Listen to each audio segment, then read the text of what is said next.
Hello everybody, welcome back to hardreset.info channel. In today's video I'll show you how to easily manage the fax tone volume settings on your Canon i-SENSYS MF657.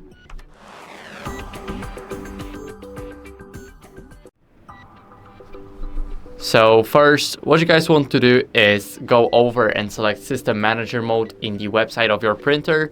Here, enter the PIN, the remote UI access, and if you forgot yours, then you guys can set it up on your printer. And here, let's click Login and go to Settings and Registration. Now, we need to go over to the sound volume control right here. You cannot find it in the printer. And let's click on the Edit button here. So here we have our fax tone. We can either disable the volume completely, or we can change it from 1 to 3. So for example, if I want it disabled, then I'll just click off and click OK to save those settings.